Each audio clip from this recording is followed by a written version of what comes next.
حضرت امام مالک بیٹھے تھے ہارون رشید کے پاس، سخت پیاس لگ گئی ہارون رشید کو، اتنی سخت گرمی پیاس، یہ روزہ کھول کے نا کوئی چیز نہ ہو، پانی ہو تھوڑا سا ٹھنڈا سادہ پانی، تو دل کرتا ہے سارے پی جائیں آج۔ حضرت مولا علی نے مثال دی ہے، شیر خدا نے، حضرت علی نے انوکھی بات کرتے، کہتے ہیں نا مجھے فلاں جان سے پیارا ہے، تو شیر تھے نا تو شیروں جیسی باتیں کرتے تھے۔ کسی نے پوچھا آپ کو نبی پاک صلی اللہ علیہ وسلم سے کتنا پیار ہے، تو فرمانے لگے سخت گرمی سخت پیاس میں جتنا بندے کو ٹھنڈے پانی سے پیار ہوتا ہے مجھے اس سے بھی بڑھ کے اپنے نبی سے پیار ہے صلی اللہ ہو۔ کیسی مثال عطا فرمائی، لوگ وہیں کھڑے ہیں جان سے زیادہ پیارے ہیں، فرمایا نہیں، سخت گرمی میں سخت پیاس میں اتنا بندے کو ٹھنڈے پانی سے پیار ہوتا ہے مجھے اس سے زیادہ مصطفیٰ سے پیار ہے۔ یہ مولا علی کا فرمان ہے۔ ہارون رشید کو پیاس لگ گئی تو پانی کچھ دیر سے آیا تو تڑپنے لگا، پانی لاؤ گلا خشک ہو گیا، گھنٹہ ہو گیا، شور کرنے لگا، جلال میں آ گیا، تڑپ، لاتے کیوں نہیں، جلدی کرو۔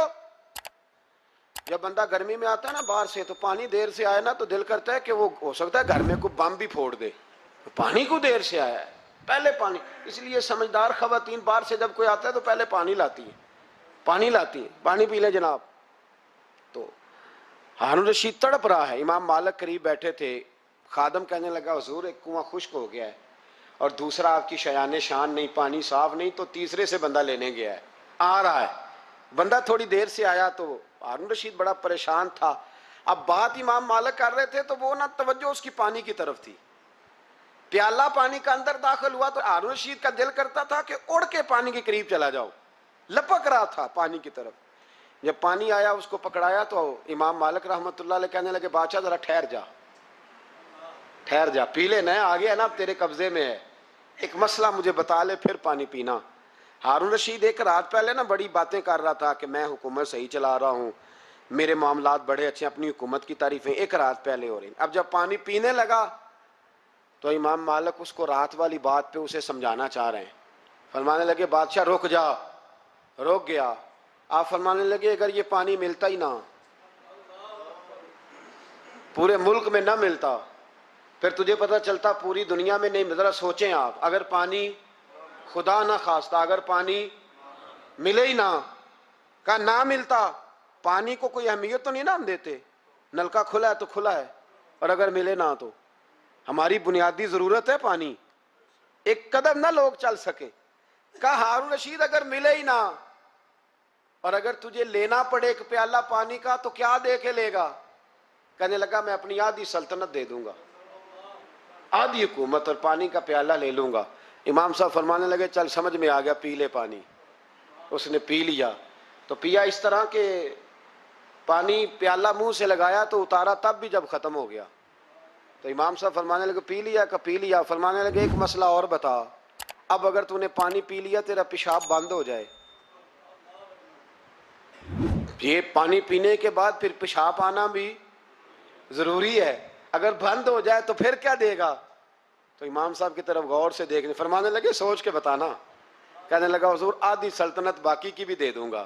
تو امام صاحب نے رومال اٹھایا کندھے پہ رکھا، چلنے لگے۔ کہاں جا رہے ہو؟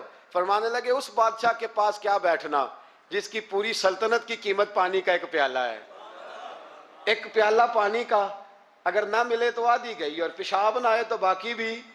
کہنے لگے تو کس سلطنت کی باتیں کرتا ہے، کل من علیہا فان، ہر چیز۔ اب یقین کریں ہمارے پاس کو بندہ بیٹھ جائے نا تو ہم اسے ہلنے نہ دیں، ہم اسے کہیں تو تجھے پتہ ہی نہیں اصل بادشاہ میں ہی ہوں۔ میں تو کچھ ایسے لوگوں کی باتیں بھی سنتا ہوں، مجھے لگتا ہے امریکہ میں بھی حکومت یہی بنواتے ہیں، اتنی زبردست گفتگو کرتے ہیں، اتنا اعلیٰ تجزیہ نکالتے ہیں کہ مجھے لگتا ہے سارے ملکوں کے بادشاہ ان سے مشورہ کرتے ہیں۔ اس قدر زیادہ ہم نے اپنے آپ کو تن کے بڑا کر لیا ہے۔ کنٹرول میں رہیں، کنٹرول میں۔ ہلاکو خان نے بڑے لوگ مروائے تھے، بڑے، بغداد میں 20 لاکھ آدمی قتل کروایا اس نے، 20,000 نہیں میں نے کہا، ذمہ داری سے حوالہ دو، کتنے لوگ بولیے؟ 16 لاکھ آدمی اس نے تلوار سے مروایا۔ لوگوں نے نا زیر زمین تہ خانے کھودنے شروع کر دیے، 4 لاکھ آدمی تہ خانوں میں چھپ گیا اور چن چن کے مسلمان مارتا تھا۔ جب ہلاکو کو کسی نے بتایا نا 4 لاکھ بندے چھپ گئے، اس نے نہروں کے بند توڑوا دیے،